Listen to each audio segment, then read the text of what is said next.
मैं आवाज़ देना चाहूँगा शिवा को, वो आए और अपना कलाम सुनाए इस शेर के साथ, फैज़ अहमद के फैज़ के शेर के साथ कि हम परवरिशे लौह कलम करते रहेंगे, हम परवरिशे लौह कलम करते रहेंगे, जो दिल पे गुजरती है रकम करते रहेंगे।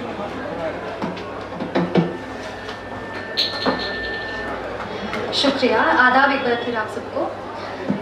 चार छोटी छोटी कविताएं सुनाऊंगी।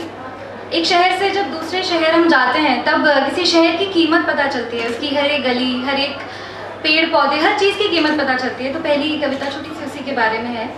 एक शहर की जिसकी कत्थई मिट्टी पर दूर तक गुलमोहर फैली हो, कूचों पर कनखियों से कनेर झांका करते हो, सुर्ख लाल लिबास में शामें रूबरू होती हूँ, हरी कालीन से बिछे खेतों पर रश्मियाँ खेला करती हूँ, कि जिसके बागों में इंद्रधनुष अपने रंग छुपाया करते हों, यकायक खो देता है अपने सब रंग जब किसी प्रेमी को लौट जाना पड़ता है किसी दूसरे शहर, और बस देखती रह जाती है प्रेमिका, जैसे देखती रह जाती है, जैसे देखता रह जाता है स्टेशन हर आती जाती ट्रेन को। एक दूसरी छोटी सी कविता है जिसका नाम है सा से स्त्री।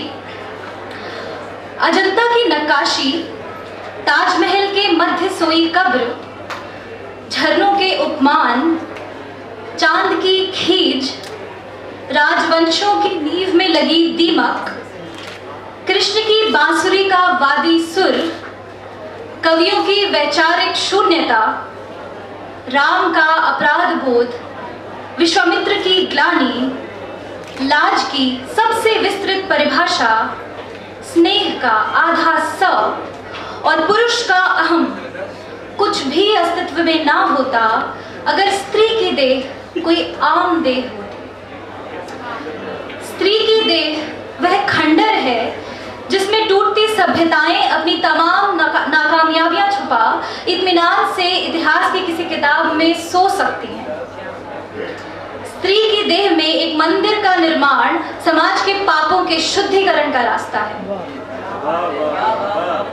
स्त्री की देह में पुरुष का दखल क्रांति का मार्ग प्रशस्त होना है। स्त्री की देह का दैवीय दर्जा टूटना एक सुन्न समाज की सांसें टूटना होगा। और इसी ट्रेडिशन में आगे एक दोस्त है मेरा, उसने जब सबरीमाला केस चल रहा था तब पूरा फेसबुक भरा हुआ था सेव सबरीमाला के पोस्ट से, और मेरा बहुत अच्छा दोस्त है और मैं उसको देख के हमेशा सोचती थी कि मैं ऐसे किसी भी पुरुष से कैसे दोस्ती करूं, कैसे उसे प्यार करूं जिसे किसी भी चीज़ को मुझसे बचाना है। तो जब कोई लड़की पॉलिटिकल बातें करती है तो बहुत से लोग ऑफेंड होते हैं, लेकिन इसका मतलब नहीं है कि लड़कियां पॉलिटिकल बातें नहीं करेंगी। तो ये कविता मेरी पॉलिटिक्स पे है, ऑन सबरीमाला।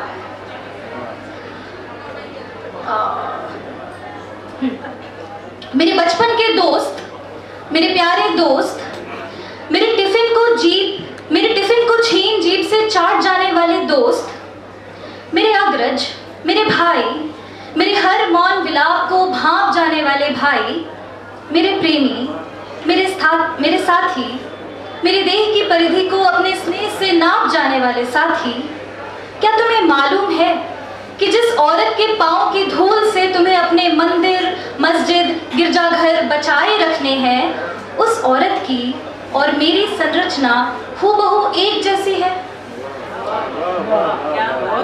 इससे पहले कि मेरे पांव भी किसी ऐसे मठ में पड़ने की भूल करें और मुझे देखना हो तो मैं उसके फर्श को रगड़ साफ करते, उसकी दीवारों से मेरा साया मिटाते, उसकी हवा से मेरी गंध खींच बाहर करते, लड़ते मेरे मैले अस्तित्व से। मेरे दोस्त, मेरे साथी, मेरे भाई, मैं ये अपमान नहीं सह पाऊंगी। चाहूंगी कि इससे बेहतर यह हो, गिर जाए हर देवालय की छत और मिल जाए उस औरत के पांव की धूल से जिसे साफ करने तुम मुझे छोड़कर गए।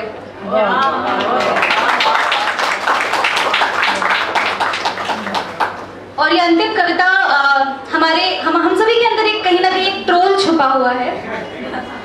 ये अंतिम कविता उस ट्रोल को डेडिकेटेड है जो मेरे अंदर भी है, हम सब के अंदर है, जो कि ये कहीं ना कहीं निकल ही आता है। बोलिए, बोलना जरूरी है, सुनना, पढ़ना, समझना मूर्खों के लिए छोड़ दीजिए।